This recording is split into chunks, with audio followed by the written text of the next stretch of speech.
Vamos fazer uma recapitulação. Onde é que a gente está aqui? A gente tem feito a nossa série de mensagens no livro de Marcos, capítulo a capítulo, entendido ali a mensagem que Marcos traz para nós a respeito da chegada do novo rei.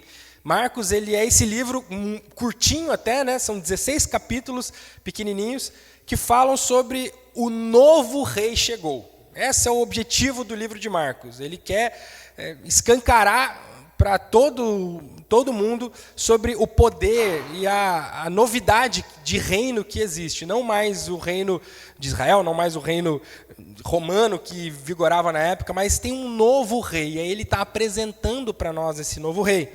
Ele traz desde lá de João Batista, ele vai preparando esse caminho, abrindo ali, né, a picada do caminho para apresentar o novo rei, desde João Batista. Ele já traz logo no começo um rei que escolhe discípulos diferentes ou improváveis, né? Ele já apresenta a festa de Levi, como Jesus vai lá e escolhe um dos seus discípulos, Mateus, Levi, improvável, já está com os publicanos.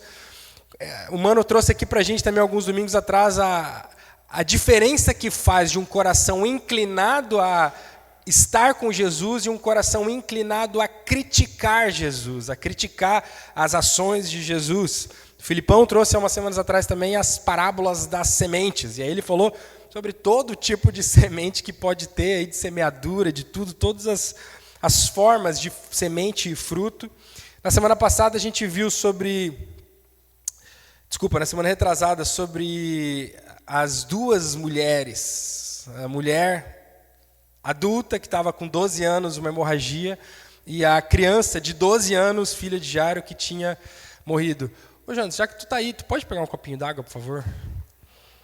E sim, na semana passada a gente viu sobre uma das histórias que talvez é a minha história, uma das favoritas, da Bíblia, que é a multiplicação dos pães, seguida pelo andar sobre as águas de Jesus. Então, Marcião também nos presenteou com esse texto. Uma recapitulação para você.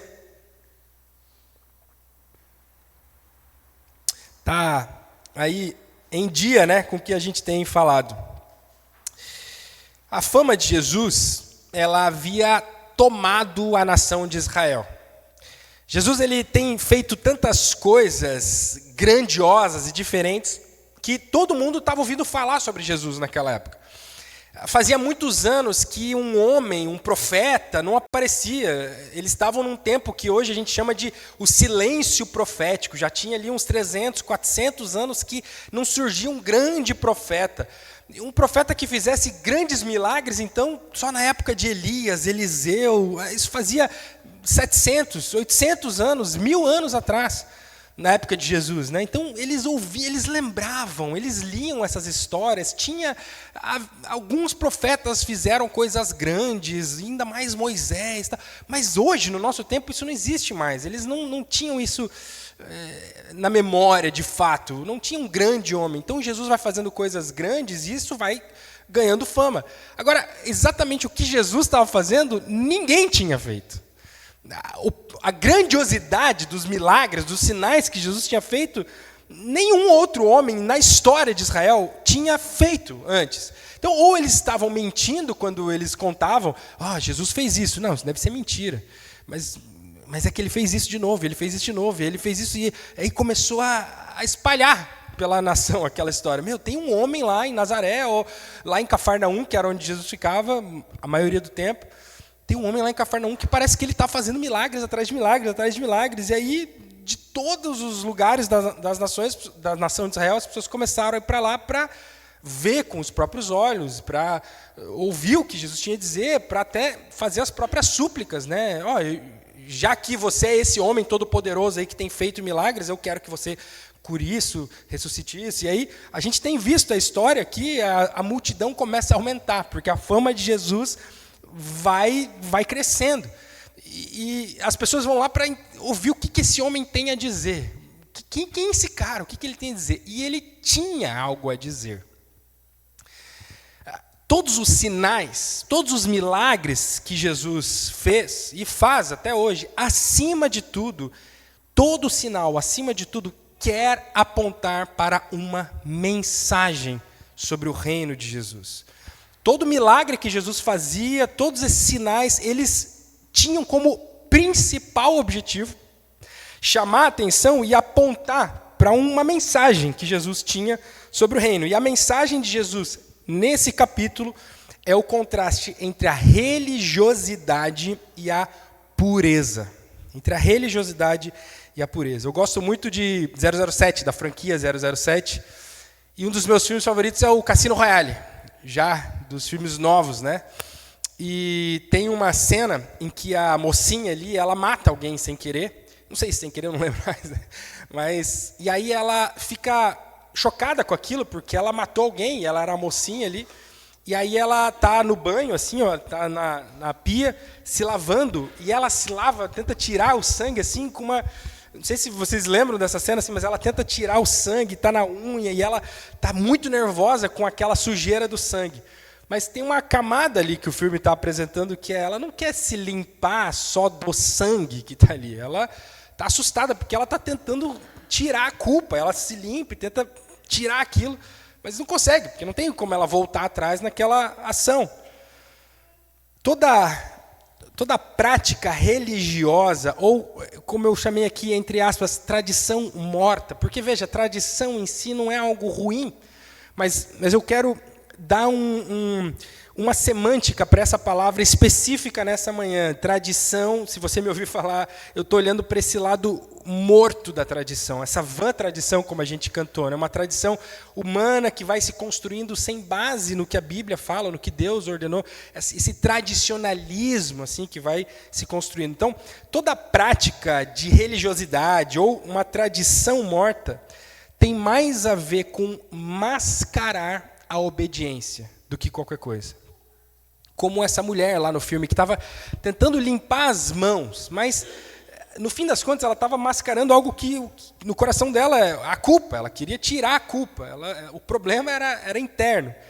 E toda prática religiosa, essa tradição morta, ela tem muito mais a ver com mascarar algo que está por dentro e mascarar a desobediência. O objetivo nessa manhã é abandonar rituais inúteis e purificar o nosso coração, termos o nosso coração purificado. Se você está com a Bíblia aí, se não, gosta de anotar, senão Lucas vai nos ajudar ali, mostrando também.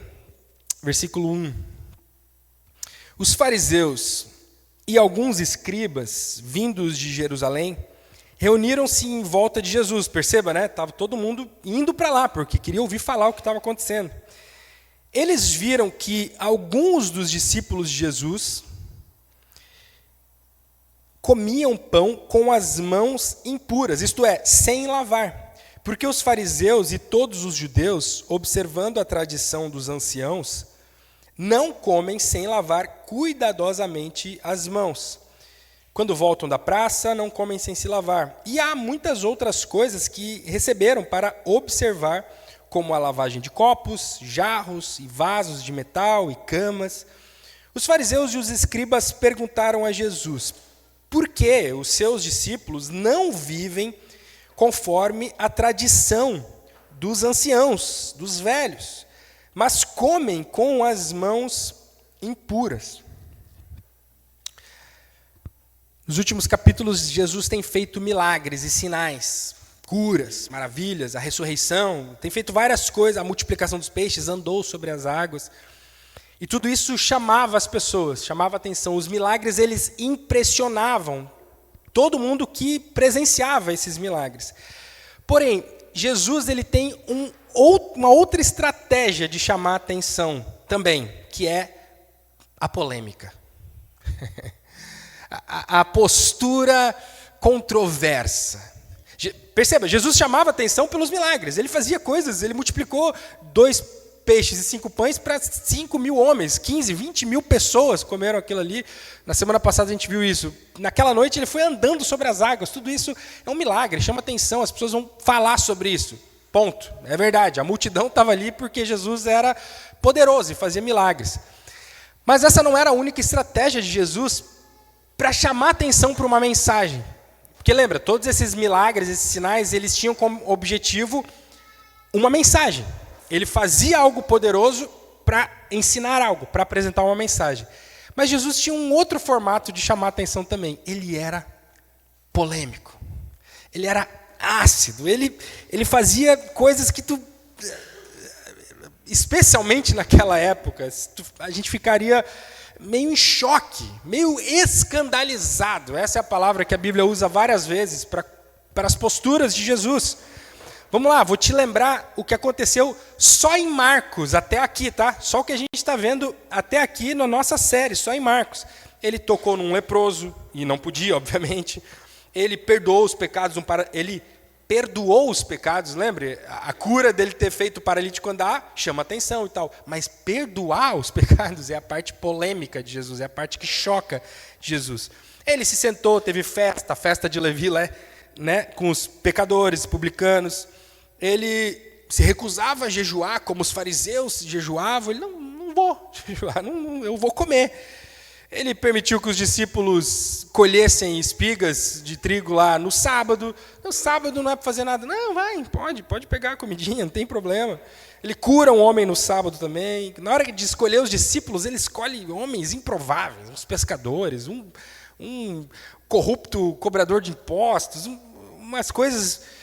Ele é acusado, inclusive, de estar possuído por demônios. Ele faz coisas tão chocantes, tão subversivas, polêmicas, que escandalizavam, que a única saída era ele ser do diabo, ele ser possuído por um demônio. Ele vai lá e redefine a verdadeira família. Não, minha mãe e meu pai não é isso aqui. Minha mãe e meu pai é os meus irmãos na fé aqui. Para a própria família dele, ele era... Por que ele está fazendo isso? Ele toca na mulher com um fluxo de sangue, ele vai lá no estrangeiro, né? Numa terra estrangeira, e expulsa aquela legião de demônios daquele homem lá, mata, né, através disso 5.000 porcos. Lembrem da história, né? Se você não está acompanhando, depois você procura, só vou ir passando aqui. Ele volta para a cidade natal dele, entre aspas, né, a cidade que ele foi criado, Nazaré, e é meio assim, esculachado, assim, esse é um cara comum, um cara normal, vai querer agora dizer que é quem aqui em Nazaré, eu te vi crescer, e Jesus vai embora dali e fala, eu não venho mais aqui em Nazaré. Jesus, daqui nesse mesmo capítulo, ele vai ir salvar o filho de uma mulher de novo estrangeira, de uma nação inimiga deles, e aqui ele está falando, eu não vou lavar a mão. Jesus, ele é polêmico também. Entende? Só em 7 capítulos aqui, que é o que a gente está vendo, Jesus vai fazendo várias coisas. De novo, ele vai fazendo milagres e maravilhas, mas ele vai fazendo coisas que as pessoas falam, por que ele faz desse jeito? Por que ele é polêmico? Por que ele não faz um milagrinho e fica... Não, ele vai e ele é disruptivo e chama atenção desse jeito. Porque Jesus, parece que ele está sempre disposto a nos fazer refletir através de uma postura inesperada.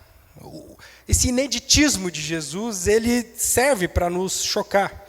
Por isso nós não devemos supor que Jesus vai sempre agir da mesma maneira com a gente. Eu sei como é que Jesus faz as coisas. É mesmo? Puxa, que domínio sobre Jesus que você tem. Porque Jesus parece que ele sempre faz coisas inesperadas. E quando tu vê, ele virou uma esquina que tu não entendeu. Esse Jesus que a gente talvez vai construindo e que a gente espera que seja o Jesus certo, né? Que a gente julga ser o que ele deveria fazer, nessa época aqui é o que ele mais não fazia, ele quebrava. Veja, lavar as mãos aqui dessa maneira, para esses homens, era algo sagrado. Era uma tradição que foi sendo construída ao longo dos séculos até, e eles tinham muito forte essa questão da pureza das coisas. Uma coisa ser pura ou impura. Isso vem lá do Antigo Testamento. E eles foram criando um processo chato, delicado, repetitivo, metódico de lavar as mãos. Então, para um judeu dessa época aqui, isso foi aumentando ao passar dos anos. Mas para esses homens aqui, eles tinham que sempre antes de comer qualquer coisa, lavar as mãos com a quantidade certa. A Bíblia fala, era um punho de água, assim, que eles tinham que pegar um tantinho de água.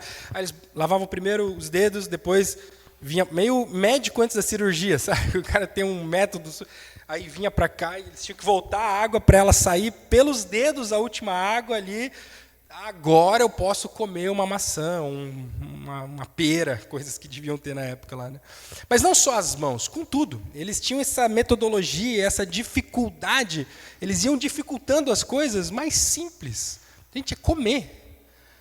Há um capítulo atrás, Jesus dividiu o pão e o peixe para 5.000 pessoas. Que água que Jesus lavou as mãos lá, e ele, imagina, ele, vai comendo, vai comendo, vai comendo. Tem mais aqui, pode pegar, pode pegar. Por que comer? E aqui tem algo por trás dessa postura desses líderes judeus, que é dificultar coisas simples, coisas básicas, coisas que a gente faz no dia a dia, mas que às vezes é melhor a gente botar uma liturgia em cima disso e complicar um pouquinho, porque daí tu começa a filtrar quem consegue fazer e quem não consegue fazer, e tu vai subindo e escalando e dificultando as coisas, porque agora só a gente pode fazer isso, só a gente pode fazer aquilo, e tem que ser desse jeito, e eles vão nesse caminho ao ponto de dificultar o comer. Para comer, quanto de água tem na tua mão? Gente, quem entre os judeus desprezasse essa lavagem de mãos era excluído do convívio e rebaixado. Isso aqui é tirei de um livro de estudo sobre isso, tá? Quem entre os judeus desprezasse a lavagem de mãos era excluído do convívio, presta bem atenção, e rebaixado à altura das prostitutas. Segundo uma explicação do ano 300, vai acontecer um pouquinho para frente, e isso vai tomando uma proporção, né? Isso dava motivo para um cônjuge se divorciar. Ei, ela não lavou a mão, eu quero divórcio. Era esse nível de detalhismo da coisa. Uma vez, um rabino foi encarcerado pelos romanos, e em vez de beber a água que eles traziam, ele lavava daquele jeito, certinho, e ele quase morreu de sede por causa disso, porque ele, não, mais importante do que beber. Comece a refletir aí nas suas próprias tradições mortas, vãs religiosas, esses rituais de religiosidade. Começa a ir fazendo esse paralelo, porque a gente olha para isso e acha uma besteira. Como é que esses caras faziam isso só para lavar as mãos? Eu queria ir te desafiando a pensando sobre você mesmo. Será que esses rituais, eles realmente fazem sentido na tua jornada? Será que tem práticas que você tem, rotinas de religiosidade, de coisas, e que tem que ser feito assim, porque esse é o jeito certo, e sempre foi assim? Será que isso tudo não começa a ficar pesado, assim, e daqui a pouco você não está conseguindo nem comer, porque você não lavou a mão direito, como eles faziam? Daqui a pouco a tua vida está engessada, você não está conseguindo desfrutar, fazer as coisas simples. Será que Jesus tem sido polêmico demais para você, tem escandalizado você? Quando você olha alguns contrastes, quando alguém fala alguma coisa aqui na pregação, na célula, no GT, né, no pequeno grupo, por aí na vida, quando você lê na Bíblia, será que às vezes você já foi confrontado com posturas que alguém ensinou, que a própria Bíblia trouxe para você, que você falou, eu não sei, não está certo isso, não é esse Jesus que eu conheço, que eu entendo.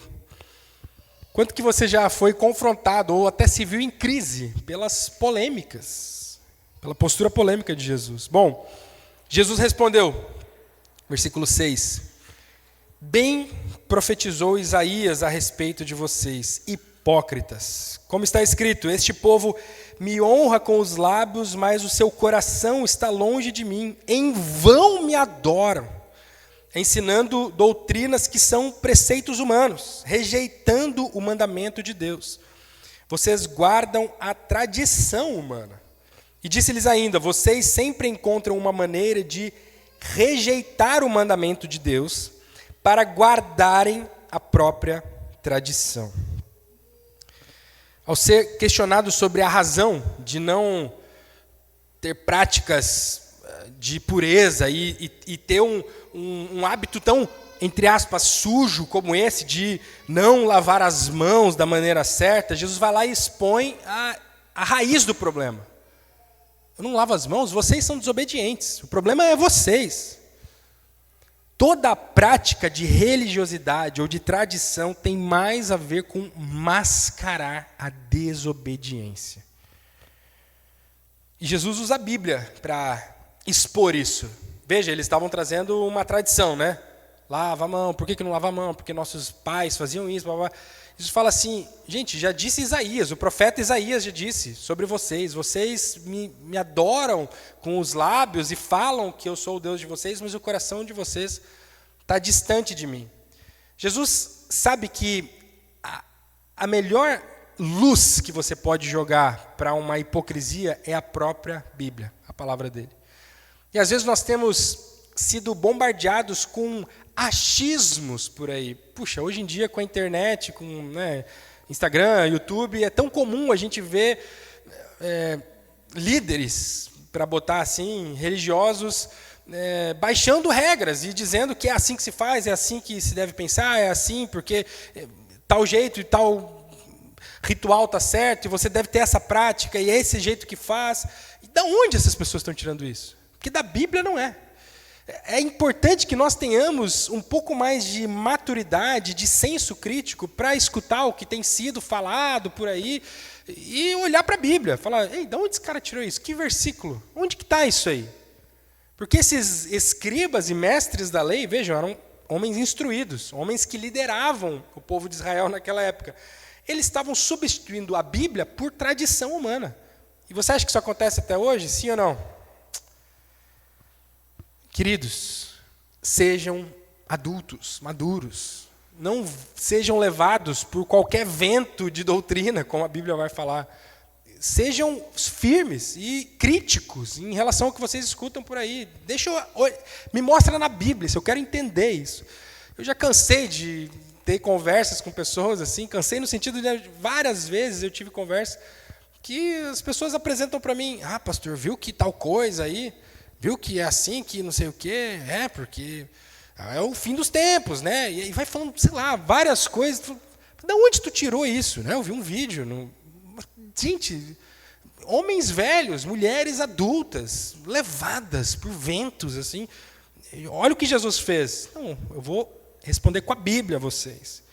Eu lembro um irmão, ainda lá em Curitiba, eu estava num GT assim, e aí eu só estava participando, né? A gente fazia uma supervisão assim nos GTs, então ia lá, mas ele era o líder na casa de outro irmão e tal. Só fui lá participar assim do GT, bem querido, então estava quietinho, né?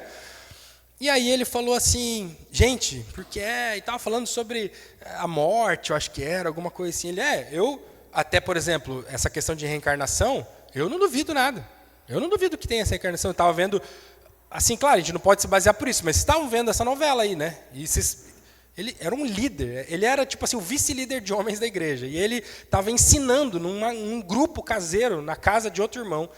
E ele, com a maior tranquilidade do mundo, cogitou a reencarnação porque ele ouviu na novela que... Na hora eu falei, irmão, o que está acontecendo? De onde tu tirou isso aí? Não, pastor, claro, a gente sabe que... Mas é que essa novela e tal, às vezes uma... Gente, Bíblia, vamos se basear no que está escrito.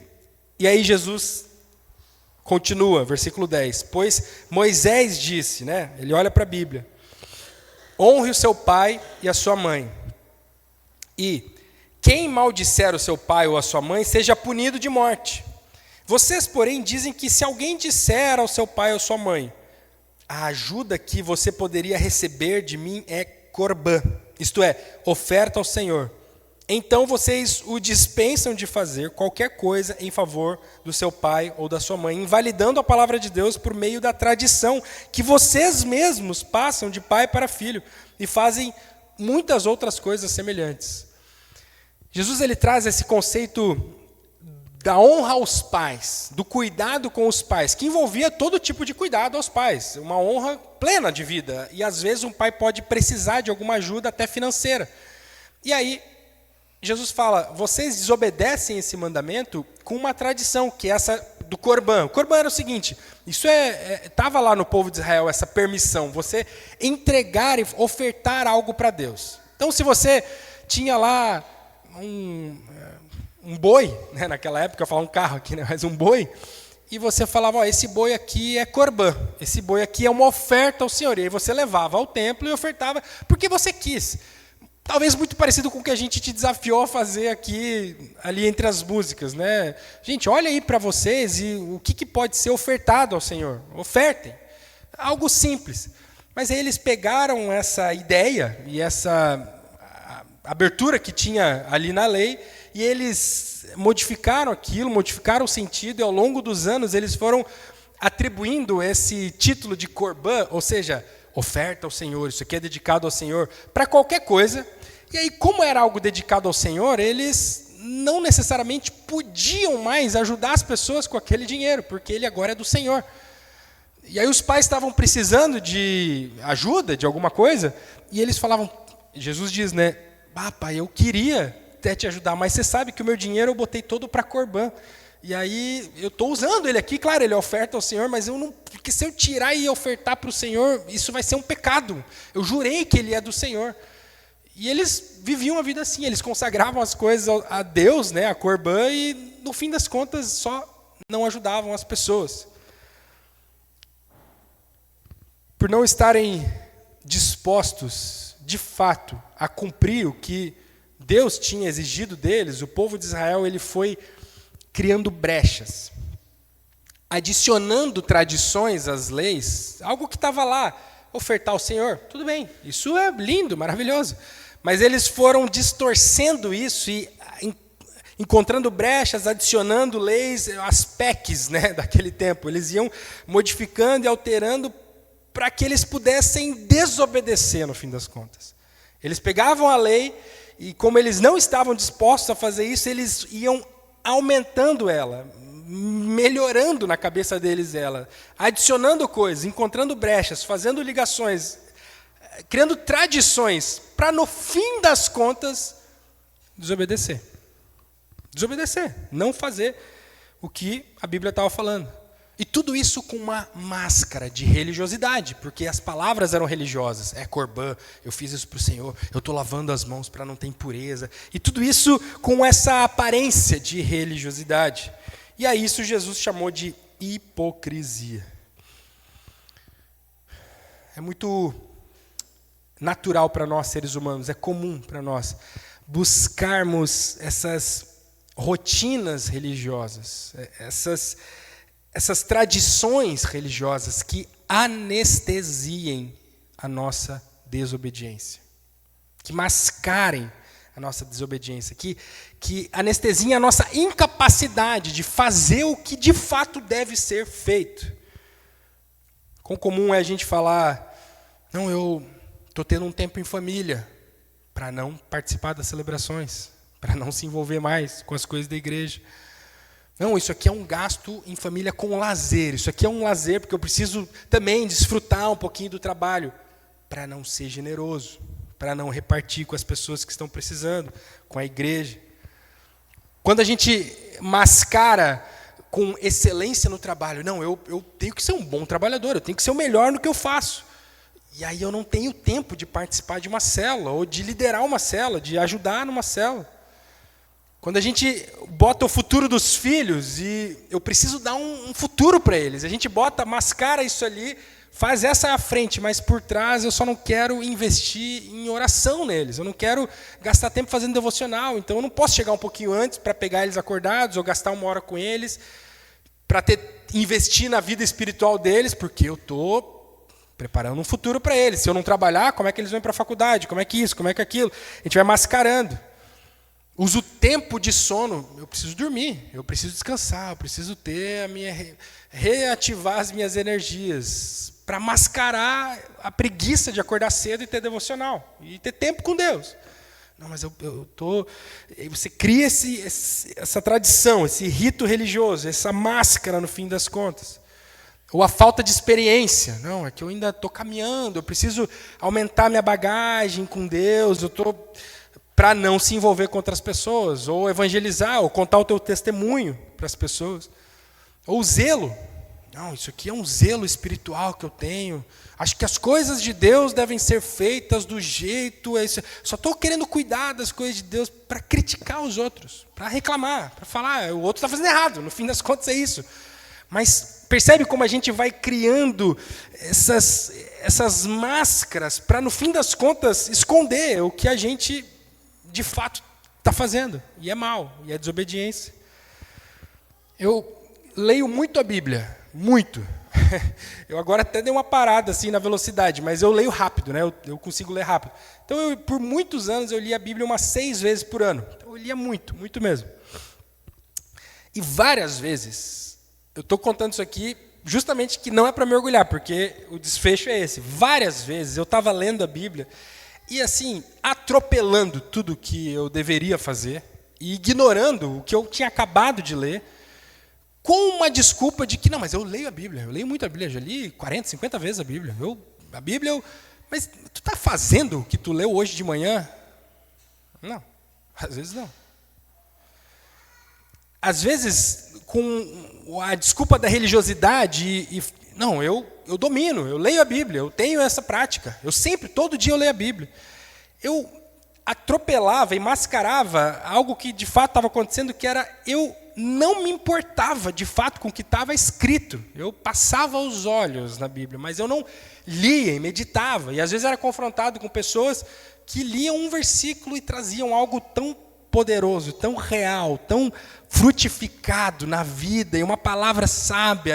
Mas eu li hoje 25 capítulos, e como é que essa pessoa Sim, porque você está religioso, Martin. Você está lendo aí, mas isso aí só é máscara. Só está mascarando, no fim das contas, o teu coração. O que você tem usado aí para mascarar a tua desobediência? O que você tem usado para desobedecer a voz de Deus com uma cara de religiosidade, uma desculpa, uma máscara de que você tem feito coisas religiosas ou práticas boas, mas que no fim das contas só tem mascarado a tua desobediência?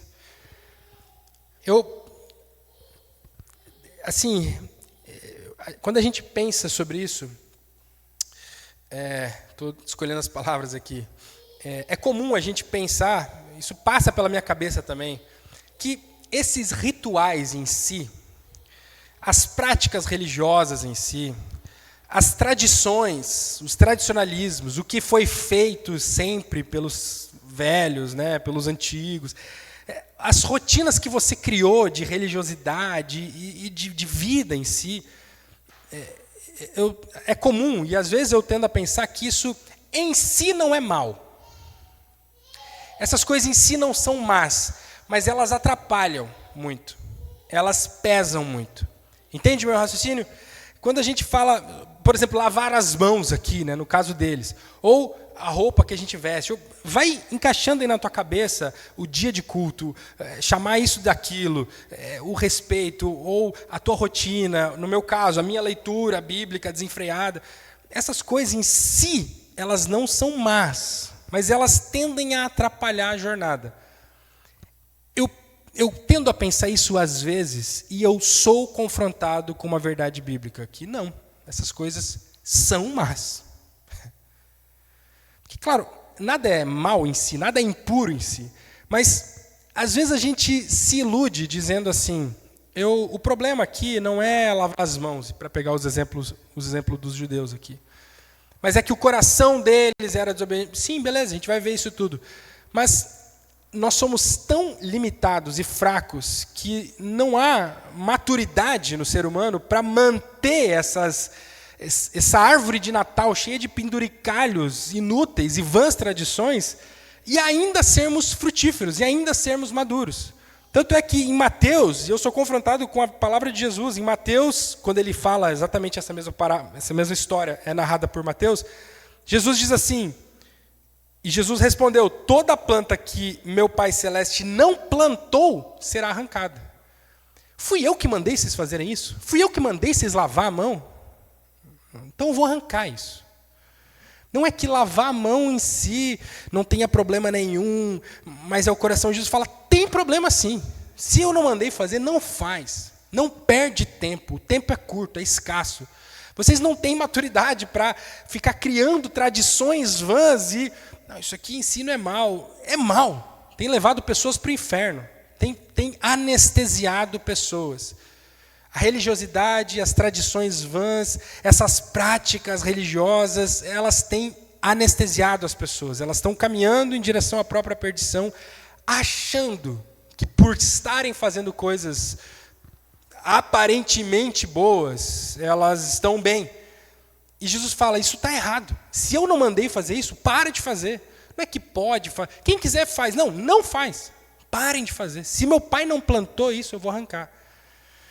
A minha leitura, eu parei. Eu não parei de ler a Bíblia, mas eu diminuí. Falei, não, eu vou ler devagar.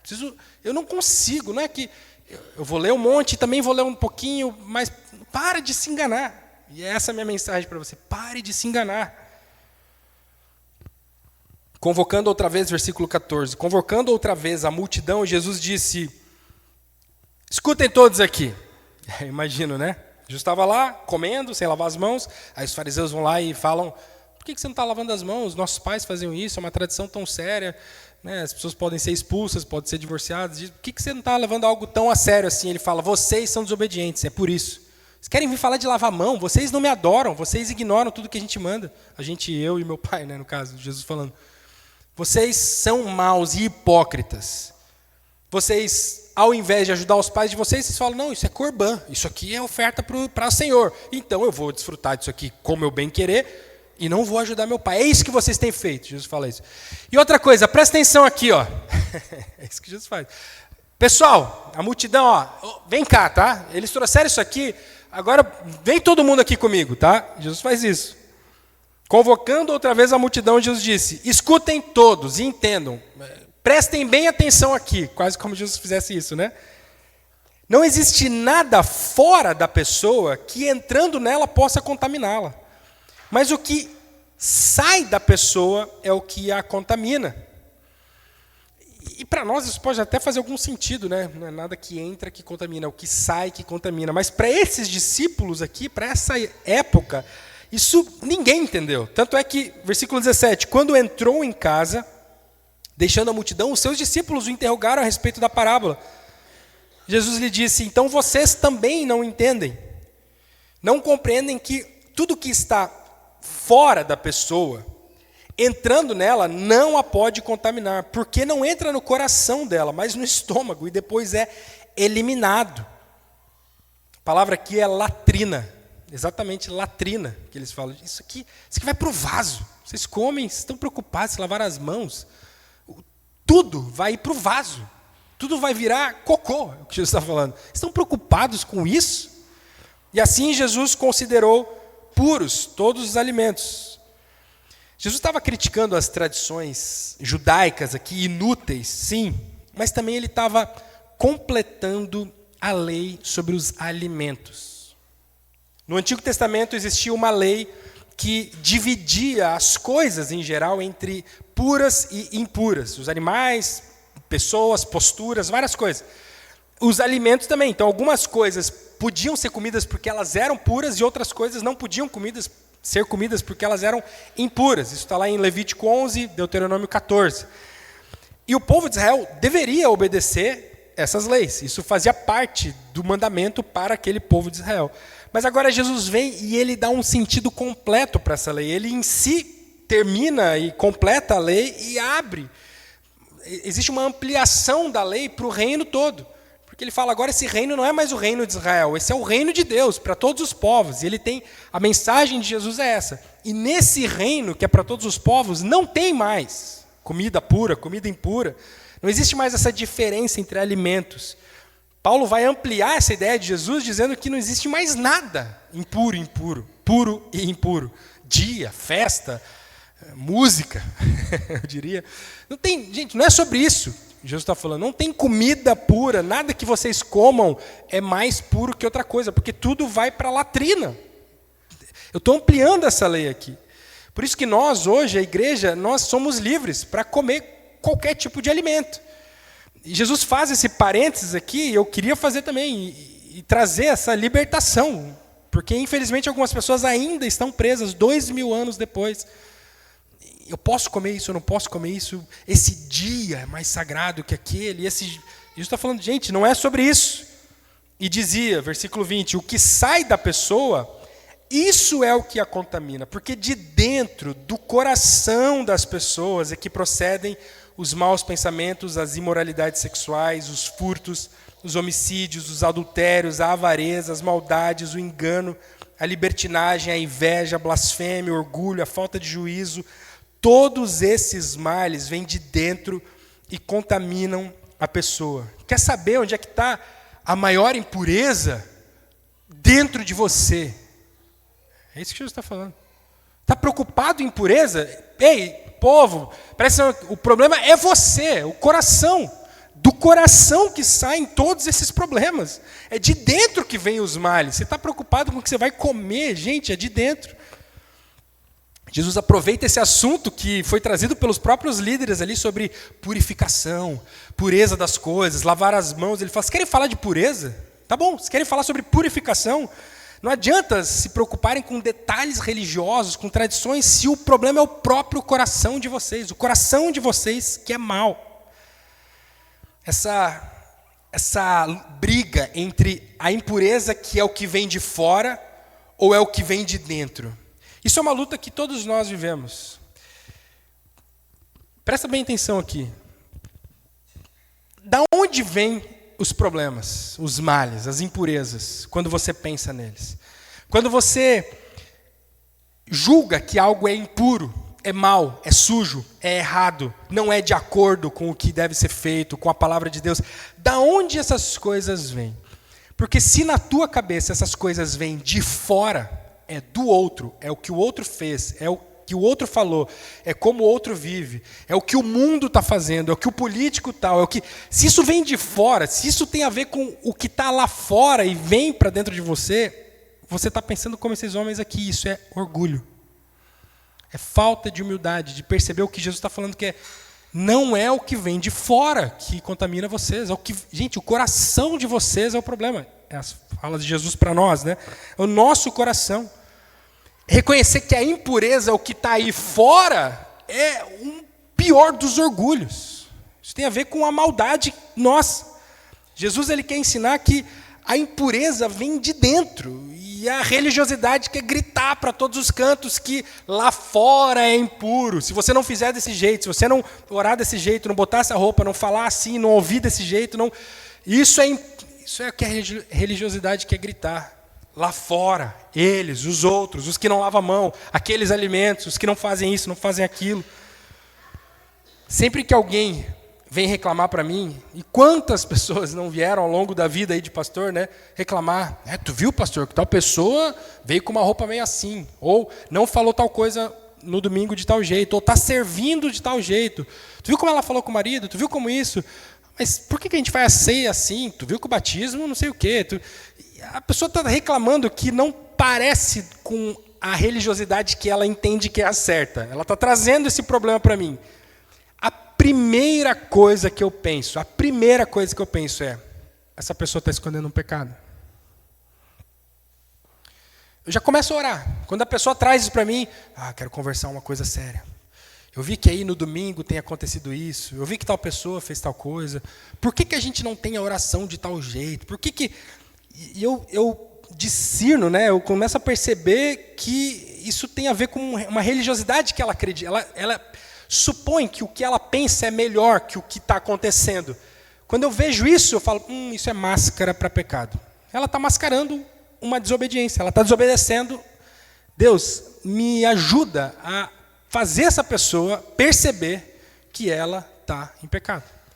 Não só por isso que ela está fazendo agora, mas tem algo ali atrás. Tem algo que está sendo escondido e ela está usando isso como máscara, como defesa. Eu lembro um irmão, há uns anos atrás também, veio falar para mim, estou muito decepcionado que a nossa igreja não está se envolvendo da forma correta nessas eleições e eu vejo às vezes o pastor meio neutro, não se posicionando. A gente tem que, essa é a hora de levantar a bandeira certa, porque senão as igrejas vão ser tomadas e o cristianismo, levantando uma bandeira gigante de religiosidade, de tradicionalismo, de coisas que não estão na Bíblia. Né?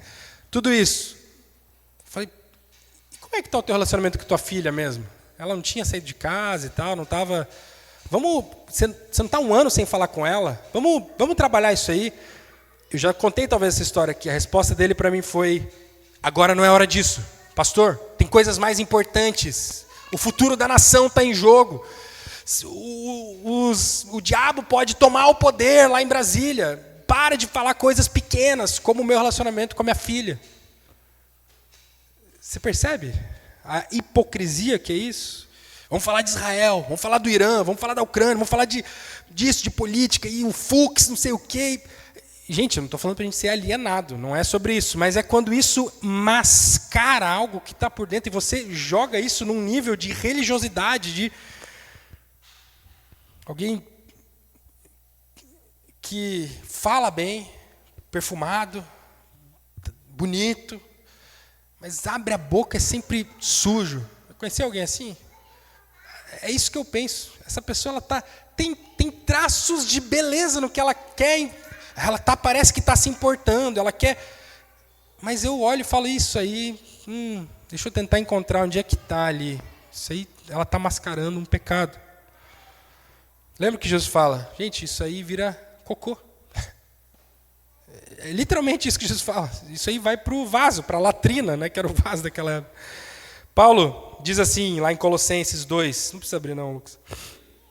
Se vocês morreram com Cristo para os rudimentos do mundo, por que se sujeitam a regras como se ainda vivessem no mundo? Não toque nisto, não coma disso, não pegue naquilo.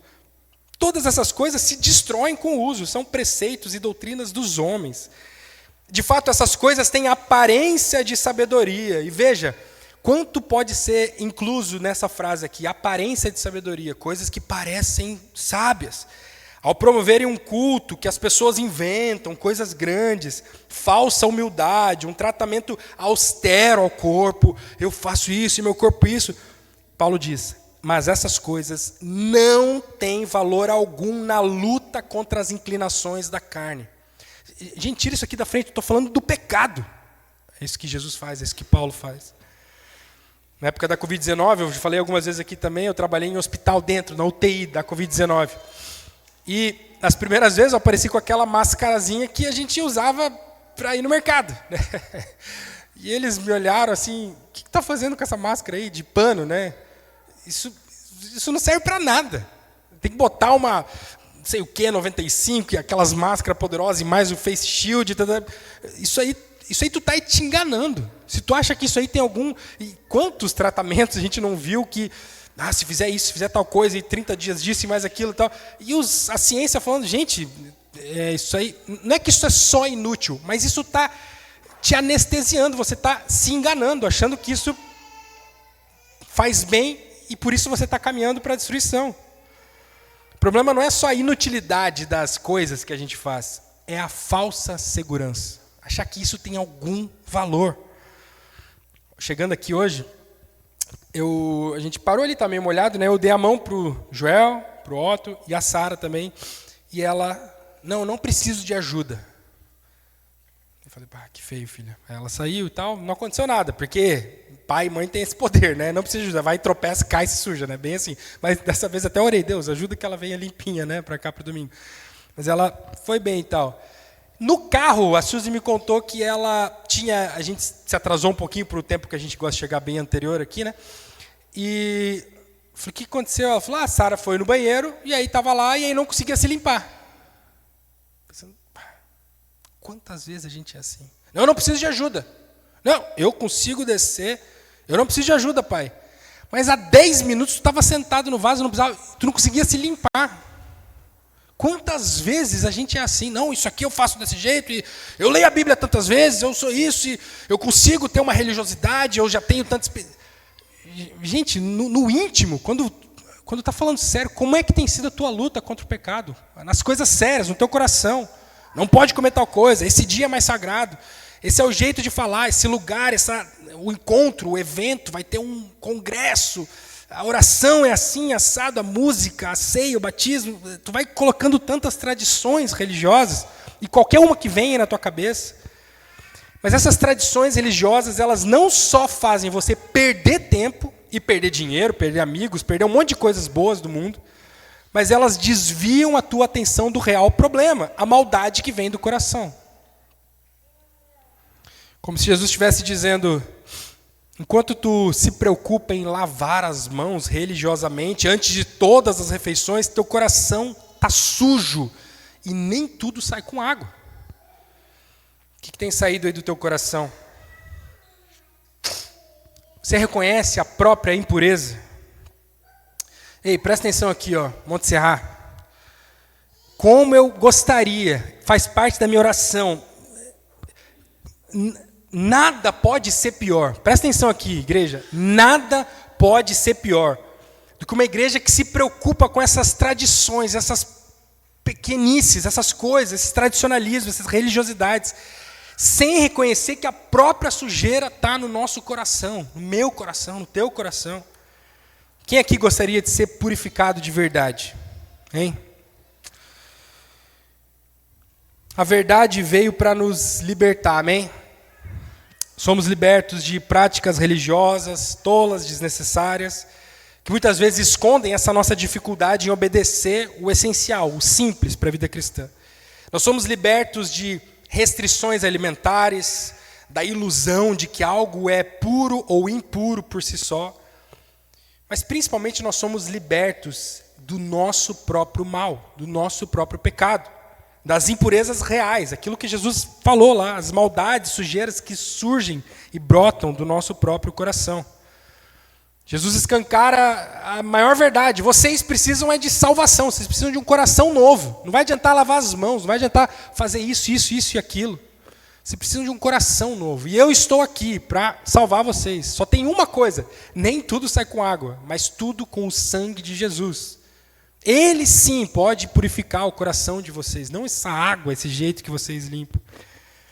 A pergunta que fica para nós é: aonde tu enxerga a impureza? Fora ou dentro? Te convido a fechar os teus olhos, pensar sobre isso. Trazer o teu coração em oração para Jesus e questionar: aonde eu tenho enxergado a impureza? Dentro de mim mesmo ou fora? No que os outros fazem, dizem, no jeito de viver a religiosidade?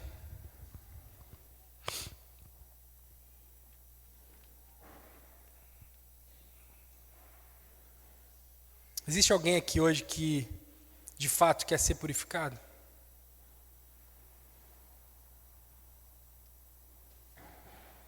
É uma oportunidade que Deus está te dando. Alguém que talvez tenha vivido só de práticas religiosas, dias sagrados, jeitos de comer, de se vestir, de orar, de falar, as experiências que já teve, mas o coração permanece sujo.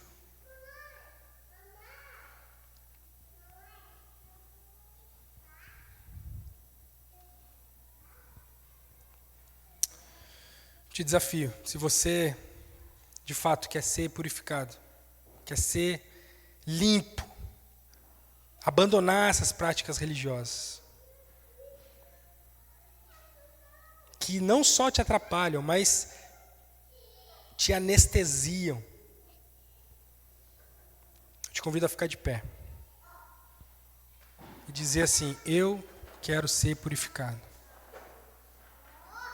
Eu quero deixar para trás e abandonar práticas inúteis,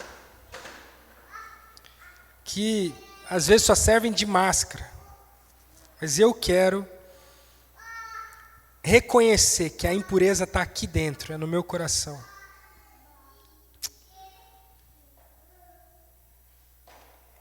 Faça essa oração junto comigo. Deus, a gente é confrontado com verdades tão óbvias, mas que o nosso orgulho vai lutando com todas as forças, todas as nossas armas que temos, para abafar e mascarar e anestesiar essas verdades. Impedir que a gente perceba que a maldade está no nosso próprio coração. Vem de dentro. Não tem a ver com os ritos, com a tradição, com o que os outros têm feito, com o jeito de Jesus. Eu peço que, por favor, a nossa igreja não seja enganada, iludida por qualquer tipo de religiosidade, de tradicionalismo, de regras humanas impostas. Deus, que nem eu, o Felipe, o Mano, qualquer um de nós aqui, que a internet ou que se ouça aí fora, nenhum de nós traga, Deus, aqui para dentro, qualquer tipo de peso extra, de liturgia, de regrinha, que não só é inútil e é pesada, mas que pode acabar levando alguém para perdição. Porque acha que está fazendo o que é preciso, acha que tem lavado as mãos corretamente. E acabou não percebendo que a maldade vem do coração. Em nome de Jesus, Deus, que o Teu Espírito Santo agora, que é o responsável por nos convencer do pecado, da justiça e do juízo, Deus, Ele possa trabalhar em nós, revelando, Deus, as nossas impurezas, as nossas maldades, que possamos apresentar isso diante de Ti com humildade, Deus, pequenos, fracos, falhos, sem nada, Deus, só com os pães e peixes, dois peixes e 5 pães, é só o nosso coração, só tem isso aqui, Deus, pouca coisa, possamos apresentar isso diante do Senhor, com humildade, pedir, Jesus, limpa o meu coração, purifica o meu coração com o Teu sangue, Deus, o Teu sangue que é poderoso, sim, para purificar toda a injustiça. Deus, purifica os nossos corações, que a nossa igreja possa ser pura, Deus, limpa, leve, livre, Deus. Por favor, tenha misericórdia de nós, Deus, em nome de Jesus. Amém, igreja?